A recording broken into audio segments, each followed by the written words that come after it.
What does the recent Pokemon Presents tell us about the current state of the Pokemon series?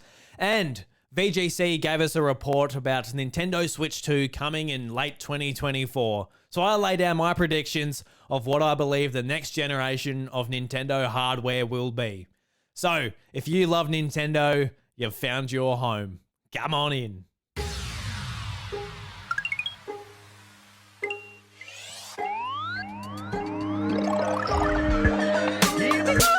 G'day everybody and welcome to the House of Mario, the South Australian Nintendo podcast that is backed by a 120 Power Star rating. I'm your host Drew Agnew and the doors to episode 252 are open.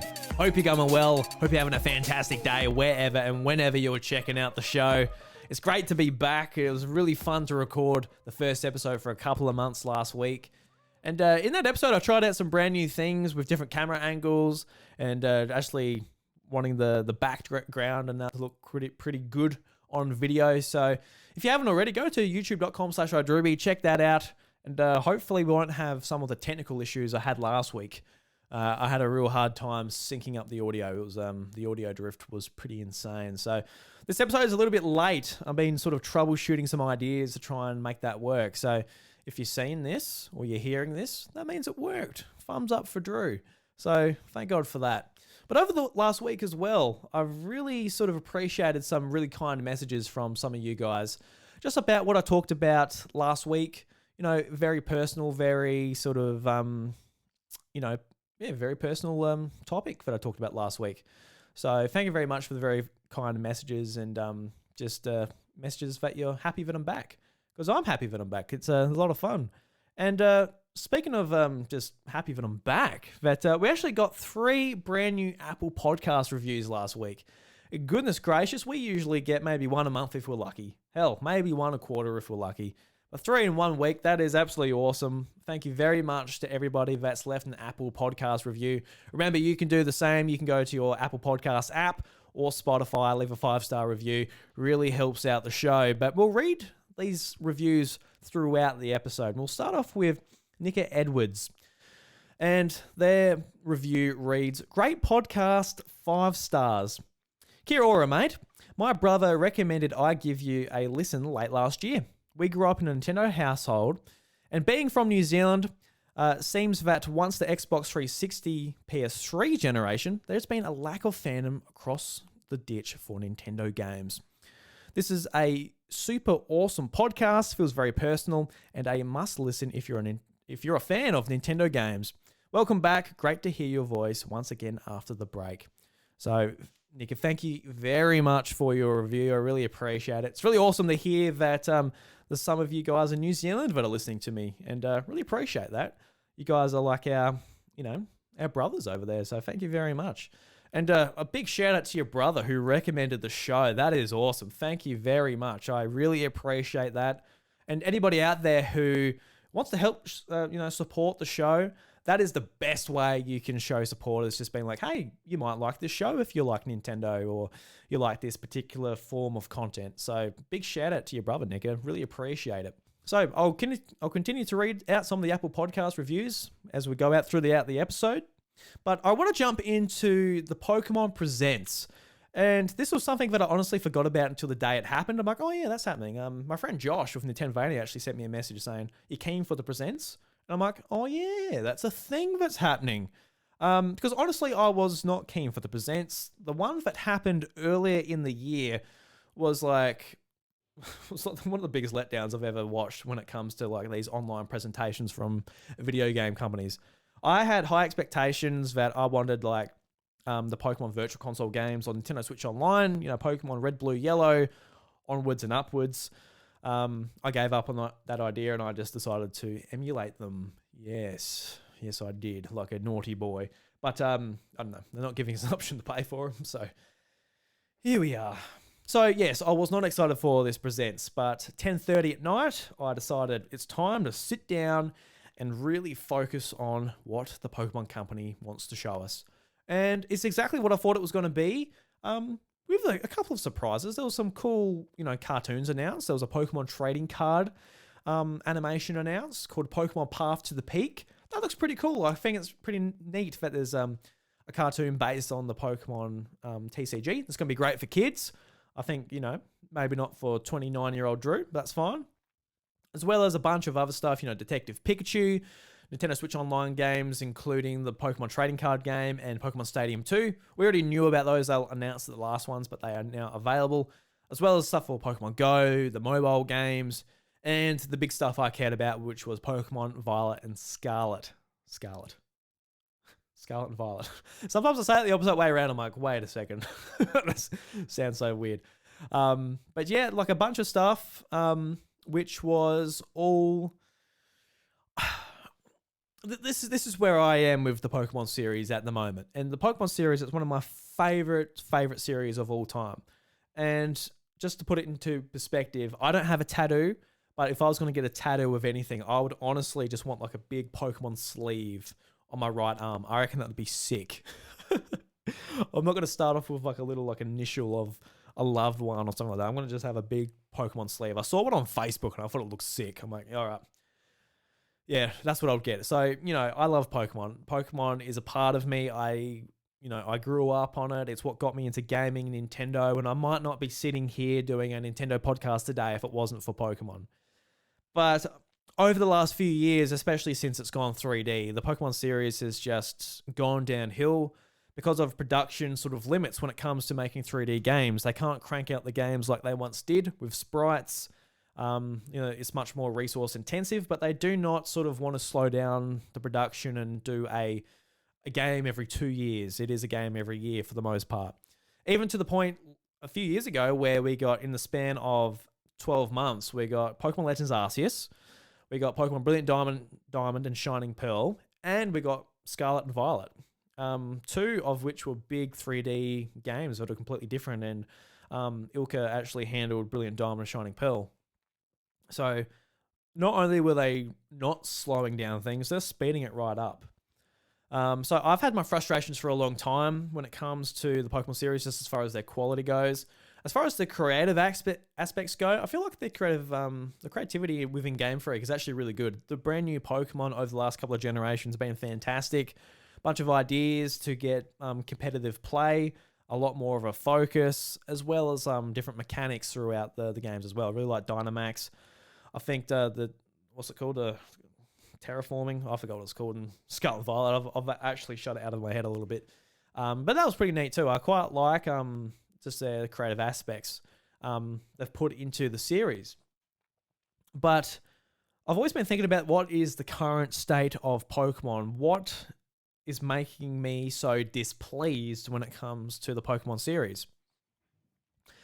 And I do wonder what will make me happy.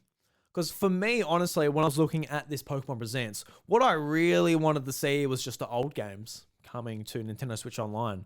The old games being, from Generation 1 to 3, ending with Pokemon Ruby and Sapphire, which were, my first Pokemon games. The first games I actually basically owned myself. Pokemon Sapphire was just a really important moment when it comes to me gaming, not just going to friends' places and playing their Nintendo 64s or PlayStation 1s, but actually having my own console and being able to enjoy just my own single player game, which was absolutely great. But I don't know if I need to sort of look internally and be like, all right, maybe the series just isn't for me anymore. Maybe I'm too old. Maybe, I don't know, maybe I've aged out of it. But I refuse to believe that. I think Pokemon just needs to sort of step it up, just, and be in 2023 when it comes to the sort of games that they're putting out. Because with Scarlet and Violet, they were a lot of fun. They were a lot of fun to go around the open world, check out, brand new Pokemon and do the gyms in different orders. And you've got the Team Star bases to do. Like, there's a lot of fun going around, but there's a lot of sort of issues technically, which is, it's just in an awful state. But also just like stuff like, I think just simple things like voice acting, even if it's not every single line of dialogue within the game, but just the cutscenes at least, make just a tremendous amount of difference to just the general feel. People even online have like dubbed the game, and it just makes such a difference. Because even games like the Atelier series, they don't even sell like 1 million copies each. but they're voice acted, even if they are Japanese only, but it still makes a difference. Yeah. It's frustrating in some respects, but what would make me happy? I think just seeing like the current games come to, or the older games, sorry, come to Nintendo Switch and just fix up the game. And the rest is just up for debate. I'm not interested in the mobile games. There's many gems in that as they try and give out when it comes to Pokemon Presents. I'm like, oh, look, I don't want that type of experience. I don't want to be paying just for gems and that to unlock blah, blah, blah, blah. But I would like to see the Pokemon games just up their quality just a little bit. And hopefully we get that. Hopefully the message has been sent, but with the games just saying like 20 million plus each time, it's a little bit worrying. But when it comes to the rumors as well, it's not really rumors, but it's just like prediction when it comes to trends, with Black and White being the next remakes in the Pokemon series and the Generation 5 from DS. I honestly really don't want them to remake them, especially after Brilliant Diamond and Shining Pearl. I had fun with those games just because they were a retread of what happened before, but those games are truly shocking. Like, just with how they treated Diamond and Pearl, I'm like, don't you dare do that to Black and White, because Black and White are some of the best games in the series. So hopefully we don't see that with Black and White. But don't know. I'm in a weird place when it comes to Pokemon. I'm hopeful. I'm keen to see the old stuff, but when it comes to the new stuff, it's really not doing too much for me. So hopefully we see some improvements going forward. And maybe with the DLC, who knows? Let's be optimistic, Drew. Let's assume there's going to be a big patch that's going to be like, oh, this fixes quite a lot of things, and we can play the game and not think about, I don't know, the world imploding when you're in a battle scene. So yeah, that's how I feel about the DLC. But I don't know if I'll pick it up straight away. It's coming out September 13th with the first bit, the masked man. I don't know what it's called off the top of my head. I don't particularly care. But hopefully it's good. Hopefully it's good. So now that's the Pokemon discussion. The Pokemon Presents. That's how I feel. Well, yeah, they got a bit to prove. Until then, who cares? But before we move on, let's jump into some housekeeping. I'd like you just to check out youtube.com/RideRuby. Like I talked before, putting a lot more effort into the videos, doing multiple angles for the cameras, all of that stuff. And we do have brand new sleepover episodes of the House of Mario. So this is a brand new sort of sub-series I've introduced within the podcast, where I introduce brand new guests to the show. Last week I had Seth Sturgill, which was absolutely fantastic. I had a 3-hour discussion about The Legend of Zelda, as well as a bunch of other things, Kid Icarus, and just generally hanged out. It was great to catch up with Seth. He's one of my favorite people of all time. I love him so much. And we had a great discussion for hours and hours, even after we stopped recording. So if you want a great conversation, go and check out that episode with Seth. And just today, actually, at the time of recording, a brand new episode with none other than the House of Mario's ex-co-host, Bryce DeWitt, is up right now. It's a Legend of Zelda Tears of the Kingdom spoiler cast, and the first 27 minutes are actually spoiler-free, and we talk about just where Bryce has been over the last few months. But that was a lot of fun. It was great, the podcast with Bryce again, and we got really nitty and gritty into The Legend of Zelda. So if you finished the game, if you've rolled credits, if you've beaten the last boss, go and check that podcast out. It was a lot of fun. On youtube.com, there's actually clips of the House of Mario. We're introducing clips to youtube.com/RideRuby. Go and check out the clips. If you don't want to sit through the whole show, there will be clips there for you to check out.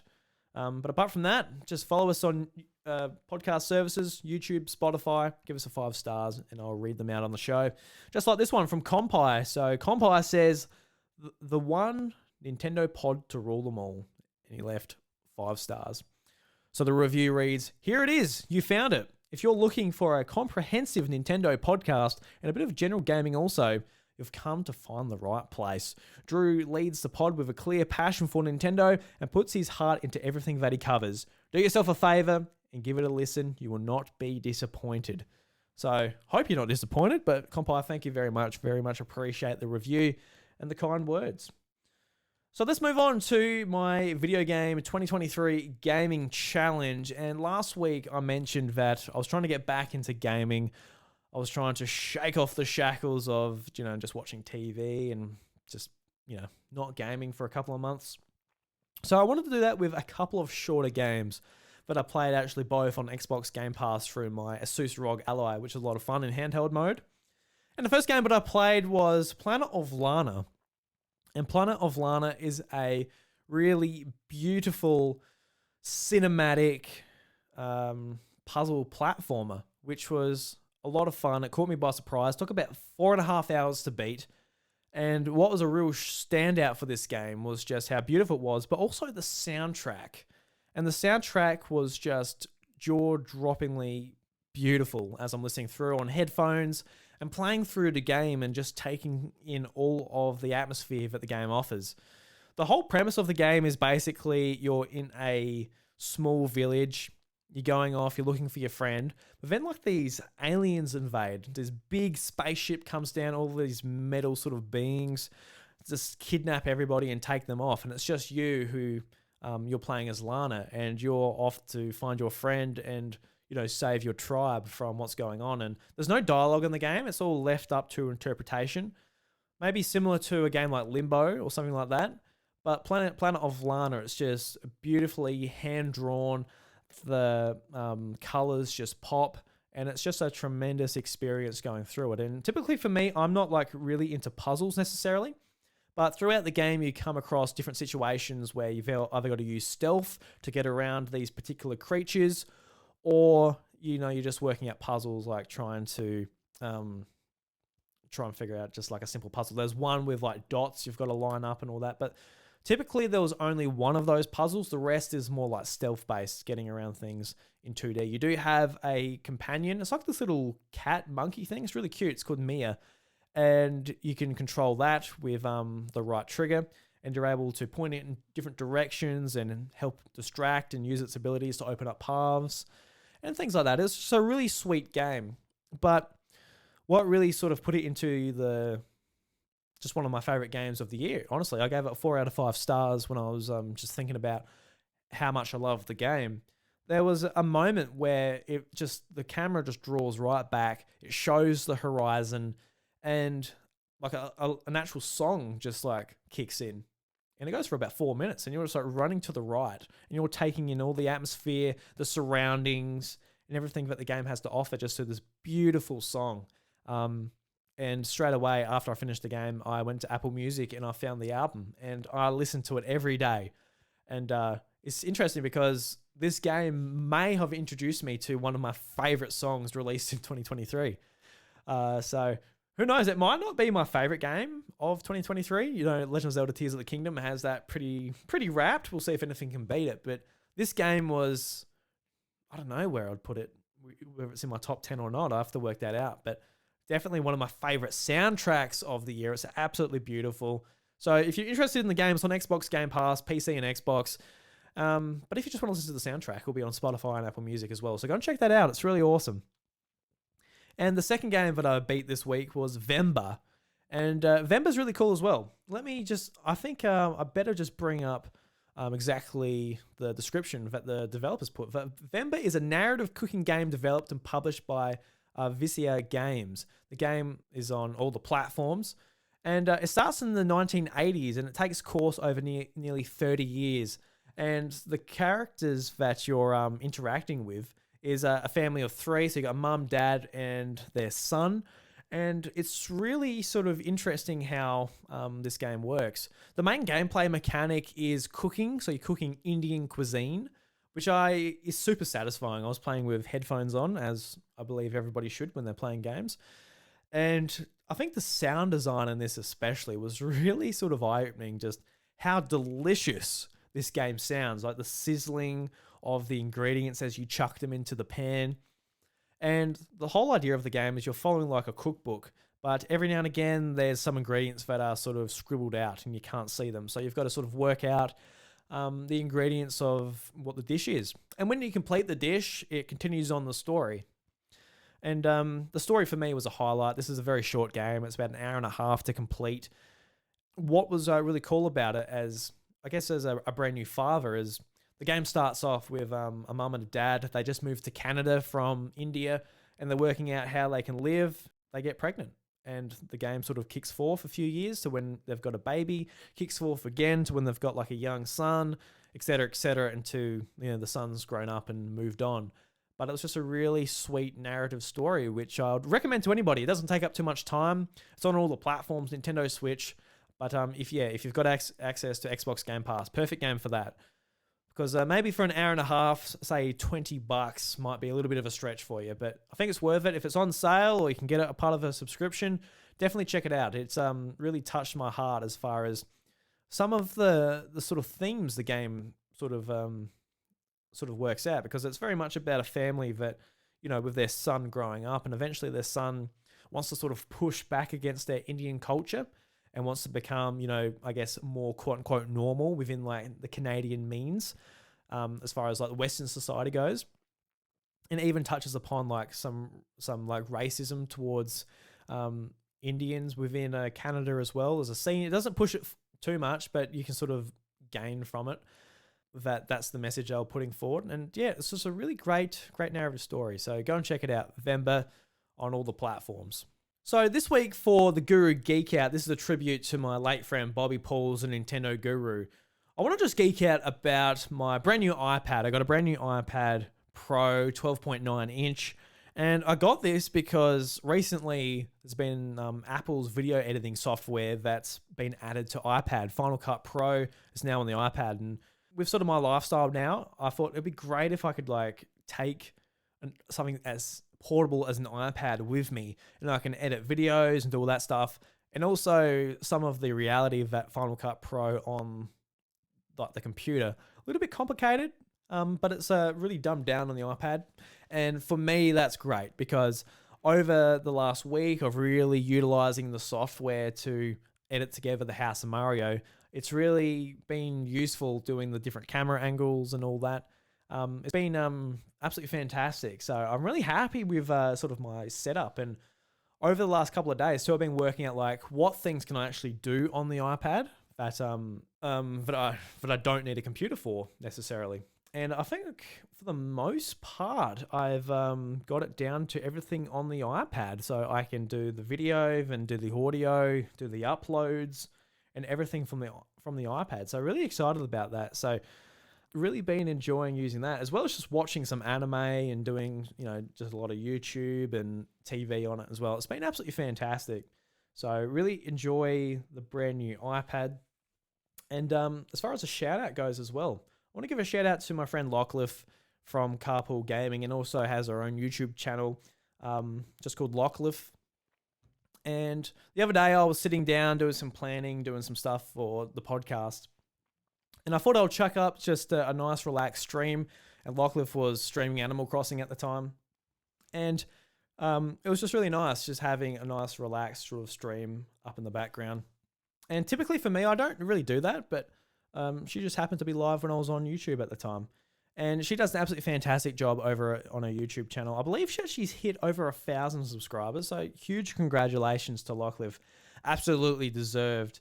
And her presence on the Nintendo Drive, Nintendo podcast at Carpool Gaming as well is absolutely fantastic. I love how she sort of evens out Seth and Sean in some ways. So yeah, definitely go and check her out on the Nintendo Drive, as well as her YouTube channel, Lockleth. So very cool. Let's jump into Reggie's Rec Room. And this is where I want to put down some predictions for the next Nintendo system. And we've had a question from Lemonade, and he asked, with rumors starting to happen again about the next system, what do you want to see from a Switch successor? Just the same thing, but more powerful, or something different? And this is a hard question to ask, because like really what I really want is something that is improved from Nintendo Switch. But I think there's something lost if Nintendo doesn't put forward a brand new idea that changes gaming even a little bit. With Switch, it very much was like, look, it's a system that can swap from the TV to a handheld. You can take it with you. But it wasn't just that. It was what they did with the Joy-Cons, how you could use motion controls, how you could take them off. You could do two-player gaming wherever you want to play it. There was a lot of sort of changes that just the Joy-Cons brought them in themselves. So, like, yes, I really want to see a brand new Switch that's a portable, but also I think there's some ideas they could implement as well that could really bring some brand new gameplay possibilities that the Switch couldn't bring. Because for the most part, if they do just an update, I think it might be a little bit... I think a lot of people are sort of happy with the Nintendo Switch when it comes to families and young kids and maybe parents that aren't really engaged in gaming. But when it comes to like you and I who are sitting here listening to a Nintendo show, I think it's going to be a pretty easy upgrade. I'm like, yes, I'm very much ready. I've been talking about this for a little while. Keen to see what it's all about. Oh, man. I can't wait for it. But yeah, for me, yeah, definitely want a kick up when it comes to the technical aspect of it. But I wouldn't count Nintendo out for putting in something that will enhance gaming or maybe just a gimmick that'll be forgotten about after the last year. Because it's easy to forget, like with the HD rumble in the Joy-Cons and the AR sensor in the bottom of the left Joy-Con, there's a bunch of technology in the Switch that just doesn't get used, but you are paying for when you buy one. And you buy those Joy-Cons for $120 each, which is a little bit ridiculous. But the last week we've had a pretty, I guess, reliable source when it comes to VGC, when it comes to their rumors. And there's nothing too outrageous here, but we will just go through the first half of the article to get some of the information. So the article from VGC reads, according to multiple people with knowledge of Nintendo's next generation console plans, the company is likely to release a new hardware during the second half of 2024 to ensure that it has ample stock available on day one to avoid the kind of shortages seen with PlayStation 5 and the Xbox Series XS. Although specific details on the console are kept closely guarded, those VGC spoke with indicated that the next generation console would be able to be used in portable mode, similar to the Nintendo Switch. Two sources VGC spoke to suggested that the console could launch with an LCD screen instead of the more premium OLED in order to bring down costs, especially considering the increased storage needed for higher fidelity games. The current Switch comes with just 32 gigabytes of internal memory, while many next-generation PlayStation and Xbox games are over 100 gig.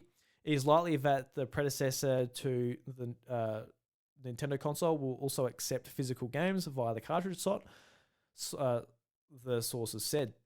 Other details such as backwards compatibility support for Switch games, physical and digital, remain unclear. Nintendo has said it wants to convert as many of Nintendo Switch's 100 million user base as possible to its next system, although some third-party publishers are said to have expressed concern that legacy support for Switch games could negatively affect sales of next-generation games. So end it there. It's kind of fascinating, just the whole aspect of going back to an LCD screen. That's something I'm really going to be disappointed with if I don't have an OLED option. And it's sort of interesting. It's like kind of like, you know, with the whole thing of like having an upgrade to a Switch, a brand new portable system. Like imagine if like an iPad did that, where like the screen just got worse in like the same model as you're going forward. It's kind of frustrating. And if it does have backwards compatibility, like playing Switch games is going to look a lot worse going to an LCD screen. So frustrating. I hope that's not a thing. Even when it comes to like more internal memory, like the internal memory for like 32 gig in the Switch, that is not expensive when it comes to making some of these just changes when it comes to doing a cheaper screen. I would love to see an option for 2, but I think it's smart for Nintendo to actually keep it limited just to one SKU, make it super simple, because that's what made the Switch so appealing in the first place. It was really simple. The idea was pretty basic, and you can't make a mistake with getting a model with barely any storage or something like that. So that's the report from VGC. So personally, for me, I reckon that I think it's I've always sort of suggested that I think it is going to come out at the end of 2024. And some people suggest that it might come in March, similar to what the Nintendo Switch did. But I believe Nintendo's in just such a completely different situation as they were when the Wii U was the current console. The Wii U was discontinued over the Christmas break. They did not have Wii U's in circulation for months before the Switch came out. So the Switch was just like, all right, they ripped the Band-Aid off, they took the Wii U out of production, and with Switch, they needed to get it out whenever they could. And after the Christmas break, it seemed a little bit strange, but that's when they could have enough to supply demand and have the games ready as well. But when it comes to the successors to the Switch, the main thing is that they do not want to sort of hamper the Christmas sales over the rest of 2023. They've got so many games coming out. They've got a brand new Mario game coming out. They've got a lot of life left in Switch. I dare say internally, they're really gunning to have a world record for the biggest install base for any console when it comes to beating the PlayStation 2 at 155 million units. So, there's a lot of life left in Switch. We have not even had a price cut for Switch. So, who knows when that's going to happen? I suspect that it won't happen this year. But going into 2024 and the lead up to the next console, that's when we will start seeing a price cut. And it'd be interesting to see where the current Switch fits in to what their future plans are. Will the next Switch just be a significant upgrade that is backwards compatibility? That has backwards compatibility, and the current Switch can be still sold at a cheaper price and can basically just bolster its huge install base? Or will it be a hard cutoff, being like, all right, we're moving on, please buy the next one, for goodness gracious? I reckon it could be either of those, but this is Nintendo's most popular, most successful console ever, and it's going to be hard for them to let it go. So I can't wait to see what they do in that respect. But definitely not going to be coming out in March. Definitely going to be a product that's focused for Christmas time. Most likely 2024. They've seen console sales slow down. So unless they don't want to do a price cut and just have it as the current system, they're not going to go on too much longer as it's the only system. So that's what I think. But as far as like a gimmick goes, they're going to have the portable nature still. I think they are going to have like some more NVIDIA tech within the system itself. Back with the Switch, there wasn't that much faith that it was actually going to be a really popular system. And there was no predicting that it was going to be the comeback, the biggest comeback of all time when it comes to gaming, from a system that sold 13 million units across the globe to one that's really stretching to 130 million. There's no predicting that. So when it comes to like NVIDIA, when they're like, these are the chips we can use and these are the type of supply we're willing to make, there was sort of, I dare say there wasn't as much faith when it comes to that. But I dare say with the success of the Switch, NVIDIA is going to be very interested in making a custom chip just for Nintendo and putting a bunch of technology in there for a cheaper price. Stuff like DLSS, that could be activated when you put it in the dock to do upscaled 4K. I think that's very important to have a 4K output when it comes to the dock. When it comes to the actual unit itself, I don't think it's going to be anything over 720p. And honestly, after playing the Asus ROG Ally, that's at 1080p, there really isn't that big a need for 1080. You can notice it, but it's not that big a jump, especially for the lack of battery life that we'll be seeing when just the bump in resolution. Because it is like double the resolution, but it isn't that noticeable when it actually comes to the screen itself. But when it comes to an actual gimmick, I don't know what they can do. I think I'd like to see just an improved version of the Joy-Cons. I think it's, in some ways, I'd love just to see a unit that's like a Switch Lite, which is just a handheld. It's all together. It doesn't feel like wonky when, for example, when the Joy-Cons go on, there's a bit of wiggle room there. That makes it feel like a little bit more of a toy to me, but also just the benefits of being able to take the controller off and use it when it's on the TV and all the things that the Switch brings. I think that's important too. So I wouldn't like to see that go away, but I'd like to see that just improved, better grips, and maybe some more utilization when it comes to the actual motion controls themselves, better pointer controls. But when it comes to like the real creative aspect of what the next system can do, that's something I can't guess. That's something that the geniuses at Nintendo will have to come up with. But I believe that it won't just be just a real straightforward whatever upgrade. But could be wrong. Even with the Wii, they were very confident in the Wii U, but they still did like a drastic change to the controls and all that with the Wii U gamepad. They didn't have to do that.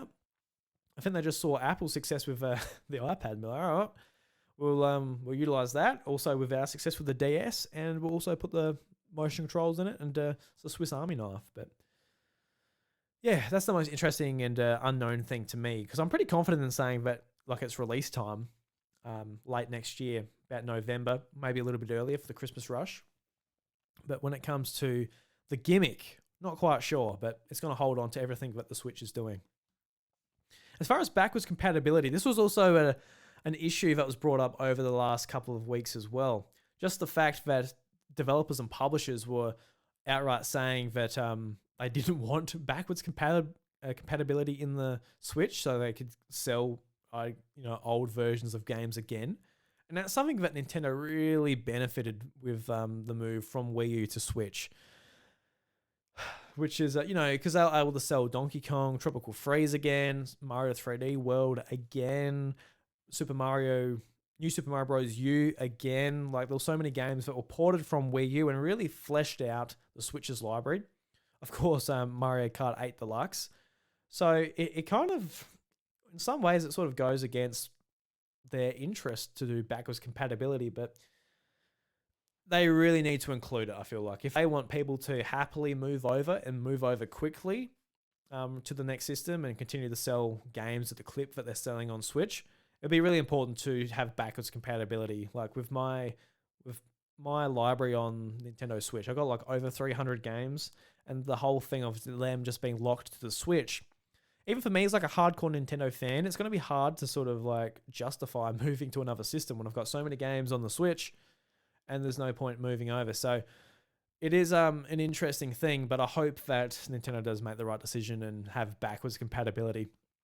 Because we've seen with Red Dead Redemption from Rockstar and 2K Games, they're just releasing Red Dead Redemption, the original game, on Switch and PlayStation 4. And while it's not a big deal for Nintendo users, because we have never had Red Dead Redemption on a Nintendo platform before, it is a weird thing for the PlayStation side of things, because people who own the PlayStation 3 version have no backwards compatibility with the PlayStation 3 on PlayStation 4 or 5. But on the Xbox side of things, you do have access to Red Dead Redemption on Xbox 360, upscaled to 4K, and with a bunch of niceties added on Xbox Series X. But on the PlayStation side of things, you got to buy it again for $50 USD, which is really sort of strange, and it kind of sucks for the PlayStation audience, and just the fact that they're sort of charging that much as well. It might be something we run on to the Nintendo side of things in next generation or generation after, but I hope not, because it's going to be a hard sell to move the Switch user base over, so hopefully not. And I'm going to say that we are going to have an OLED screen. I don't know why I'm saying it like OLED. Maybe because I say LCD, but I was going to say OLED. But maybe I should say OLED. Yeah, no, it's just something in my brain. I've got to switch over there. But yeah, I really hope it has an OLED. There's no denying. So my prediction is that it has an OLED, has how big a hard drive? I'm going to say like a 252 size hard drive, around there anyway. It's not going to go like the full 512, but also going to have a couple of hundred gigabytes. Might have megabytes though. You never know with Nintendo. And with all those, so that's my rough sort of estimate of what it's going to be. But the interesting part is the games. The games is what matters the most, and this is where the most sort of talk comes into. Like, what's the launch lineup going to look like, and what games are we going to see move over to the next generation of Switch? So I got Hux in the Discord, and he asked the question: if Nintendo drops new hardware next March, let's say, what's the lineup to go with it? We just got Zelda. Mario would make sense, but how? Pikmin is out, and Pokemon probably not due. What's the big game they launch with? So this is something that I really want to cement down, and I want on record for when it happens. But there are two games that I am thinking about to be launch pieces for the next generation of Nintendo hardware. And it was super important for Legend of Zelda Breath of the Wild to be the game that it was at launch, even that it was cross-compatible with Wii U as well. So little people had a Wii U that it didn't matter. Who cares? No one's playing it on Wii U. Even Nintendo fans, like, you're either buying the Switch or you're trying to save a bit of money for a couple of months and you just buy it on Wii U. That's fair enough. But for the most part, everybody played it on Switch. It was a Switch game. It kickstarted the Switch of, what it could possibly be with a handheld system that plays AAA games, especially games that are as good as Breath of the Wild. So it was super important that was out. And I think Nintendo, they know that they have to do that again. They know that it's not going to be a 2D Mario game. We're already getting Mario Wonder, so that's not an issue.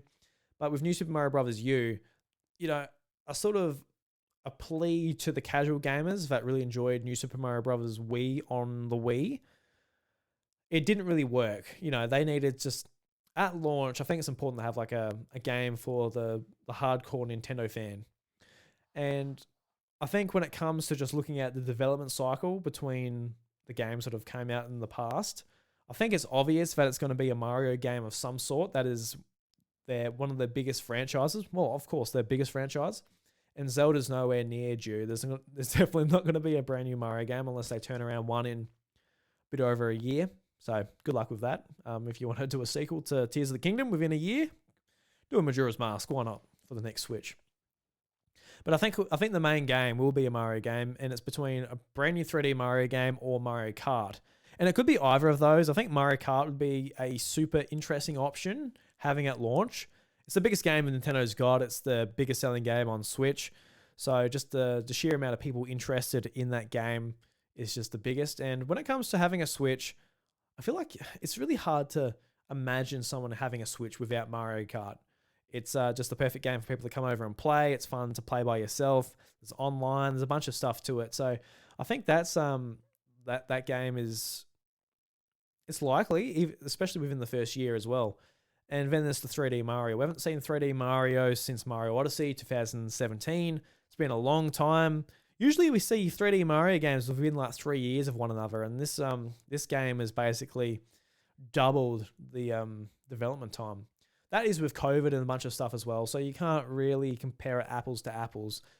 But it's been a long time since a Mario game, and it's hard to believe that maybe 3D Mario takes longer than Tears of the Kingdom to come out.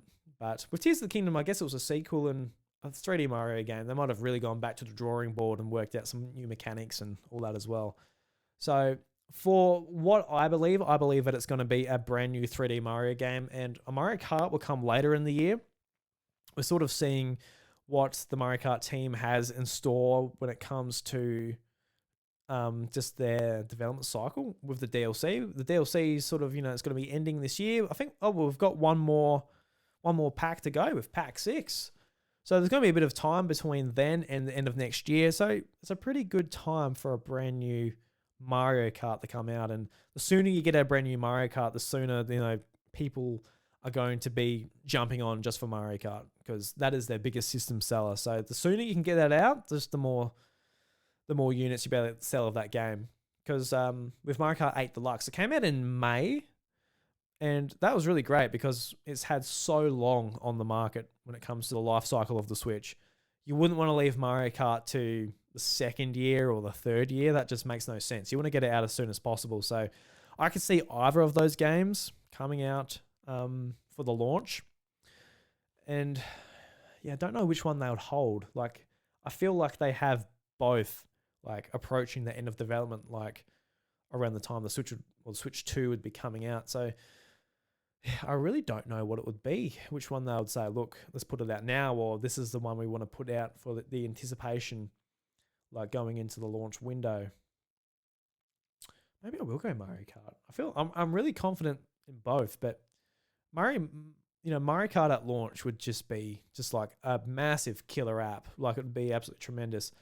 And I'd love to see, with Mario Kart 8 Deluxe, it's just such a phenomenal game, but you think about things you can add to it. I'd love to see like a story mode or an open world area you can go and explore and do different events and things. Maybe even have like more, not like a live service, but just like updates every now and again to maybe some events you can do, whether it's just like Mario Kart tournaments within like the overworld, or you can do like missions like a Mario Kart DS and they update every now and again. And just the obvious things like adding new courses through paid or even free DLC through Nintendo Switch Online. I think that'll be great. And that'll be just a tremendous kickstart to the next Switch, especially if it's exclusive, which I dare say it will be. But that's something else we need to think about as well. Like, what will be a cross-generation game? Will they want to limit a brand new 3D Mario game to just a brand new Switch? Because it will sell like 20 million plus easily on Nintendo Switch. But if you've got a system that's just starting its life, it might be a little bit more of a little bit harder to sort of bite that, just bite into that when when it won't sell nearly as well. But I guess you need to think about the long-term thing. Like, you use those games to really push the new hardware, get people moved over, and make sure that new system is a success. Because over the lifespan of the next system, it probably will sell that amount if the next Switch does have the same success. So yeah, I'd probably make it exclusive if I was Nintendo. I'd like, really sort of make sure that that system kicks ass, because it's a massive sort of thing to try and hold up to the Switch. Like, that was lightning in a bottle for in a lot of ways, and over COVID and a bunch of things as well. So it's gonna be tricky, but they just need to do it for their games. That's the most important thing, and make it look appealing compared to what the competition's offering, which I think a lot of people are like, look, I don't really care about graphics. We're in an interesting place where, like, personally for me, I love the PlayStation and PC and Xbox. I love being able to have it in 4K. It look beautiful. Bunch of PlayStation IP look fantastic, especially. But Nintendo, they're able to put out like a game a month, whether it's from them or a second party or a third party deal that they've organized. They're able to do a game a month. And that's purely from them just not having to use as many resources on games, because they're not as big to make, not as long to make. Like, they're not on a 6-year development cycle with a $200 million budget. Stuff like Pikmin and WarioWare and a Mario RPG remake and all that. Like, they're able to do them pretty easily because of the limitations of the Switch. They're not known for their graphics. They don't have to push too much, and they can take more risks on different titles. They can have just, I don't know, a remake of Advance Wars, which doesn't really move the needle. They can do a second party partnership with Platinum Games for Bayonetta and a bunch of other stuff. It's so for me, I'm not too worried about the power. I think if they can land it around a PlayStation 4 with those types of games, I think Nintendo games are going to look great. I think there's a bunch of potential third-party games that could easily be ported over, which is exciting. As well as just like going forward, PlayStation 4 for a lot of its aspects is still being supported by a good amount of third-party publishers. Maybe in the next couple of years that's going to die right down, but over the last couple of years we've seen a lot of games also come to PlayStation 4. And that's something we to keep in mind for the launch as well. When it came to the launch of the Switch, a lot of publishers just sort of thought to themselves, well, not even to themselves, I dare say they said it straight to Nintendo's face and everybody else that they talk to, just like, look, we don't see this being a thing. Handheld gaming is dead. Your sort of success of the Wii U was not adequate enough. We do not want to waste money porting games to this very unique piece of hardware. And they've been proven wrong over the years. A bunch of third-party games have eventually come to Switch, even to the point where, like, we're now finally getting Red Dead Redemption and the Batman games and a bunch of stuff that didn't make it even over earlier. So I think with launch, we're going to see like a lot of games that third-party publishers have really been itching to get over to the Switch, but just the Switch, just technically couldn't handle it. Stuff like Elden Ring, that runs on lower NPCs, on PCs as well as PlayStation 4 and Xbox One, and the Star Wars Jedi Survivor, that's being ported to PlayStation 4 and Xbox One, I assume, but I just heard PlayStation 4. A really strange sort of move to port that game back to older generation games or consoles. And it makes me wonder, look, fair enough. I know that there's a lot of PlayStation 4s out of there, but a lot of the hardcore PlayStation audience is on PlayStation 5.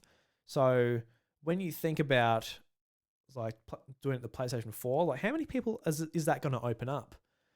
But my sort of theory is that they're also doing that version to port it back, and then it can also be available on next generation Nintendo hardware that runs at a similar spec.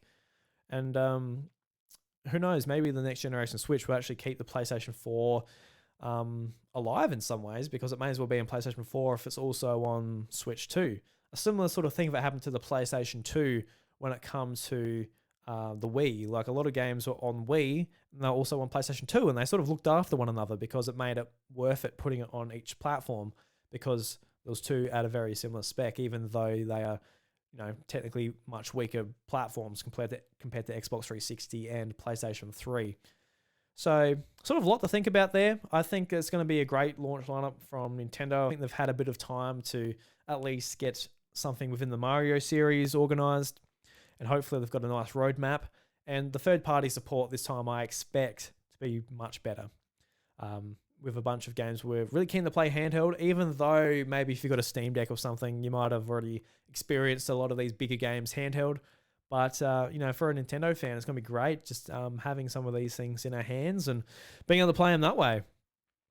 So, yeah, I think that basically ends my predictions. So basically what I think it's going to be a very similar device to Nintendo Switch with a brand new sort of gimmick, or an improved gimmick from the Switch. And as far as launch lineups go, I'm going to go Mario Kart. Oh God, I don't know. It's literally a toss up between them two. I don't know which one they'll do, but I'm going to go Mario Kart because I think that's their biggest game. They're not going to be mucking around. Like, they're going to be a little bit nervous at Nintendo HQ. So Mario Kart. And just updates, bunch of stuff, hopefully a story mode, open world sort of section. I reckon that'll be dope with the Mario Kart mechanics. And third parties as well going to show up pretty well for Nintendo Switch 2. So yeah, cool. Hopefully that turns out to be true. Let me know in the future if I got that right. Let's start wrapping up the show with Doug Bowser's hot takes. So you can send in your hot takes that you'll like me to defend via my email at drew@thehouseofmario.com. And this week, I've got, this is a really strange thing to defend, but it's just, God. Remember region locking? Bring that back on Switch 2. So that's what I've got to defend. If you remember region locking, it was, well, what was it? The Switch was the first platform to actually get rid of region locking when it came to playing hardware from different countries.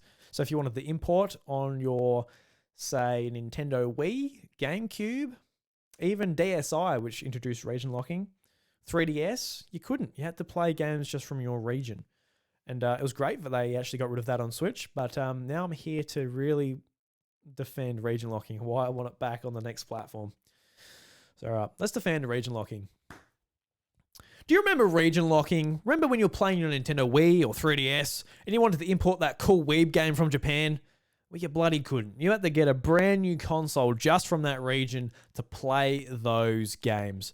And I say, bring it back. We've got too much flexibility when it comes to games on Nintendo Switch. I can play games from the US, Europe, Japan, even Uruguay. I don't know. I can play it from any country I want, but I don't know. There's a part of me that just wants that to all disappear when it comes to the next generation of Nintendo Switch. On Nintendo Switch 2, I want to be limited to just Australia. So when a game goes out of print or stops publishing on the digital ecosystem that we know as Nintendo eShop, we just don't have access to it. I remember back in 2010 when Mario and Luigi Bowser's Inside Story went out of print. And I really wanted to play that game, but I had a DSi. So my only option was to import it from America, and I did not have an American DSi. So could I play that game? No, I could not. Could I download it at the time on the eShop? No, I could not. It was just a real... It was great, actually, not being able to play games. So when it comes to importing some Hatsune Miku games, I don't want that on Nintendo Switch. Not at all. So get rid of it. So yeah, let's get rid of region locking on Nintendo Switch. But that brings us to the end of the House of Mario. I want to thank you very much for listening to episode 252 of the show. You can reach out to me on YouTube and social media at iDruby and let me know of what you thought of the episode with the hashtag. Oh, I don't have a hashtag. Pokemon presents disappointment. There you go. With the hashtag Pokemon presents disappointment. But until next time, guys, the doors to the House of Mario, they're closed. Catch you later. The House of Mario, a Nintendo podcast, is recorded in the southeast of South Australia. It is produced by me, Drew Agnew, and is supported by my kind and generous housemates at patreon.com/iDruby. Call in for my behind-the-scenes podcast, Secret Recordings, and Heaps Good, the South Aussie take on a conversational show with my good friend Josh of Nintendvania. A huge shout out to the legends who support me at the iDruby Patreon Mega Feed tier or higher on Patreon, including Brendan Myers, Oliver Chaston, Samuel Hay, DJ, and Lemonade. Let's continue to make passionate Nintendo content as we climb the stairs to 300. Thank you.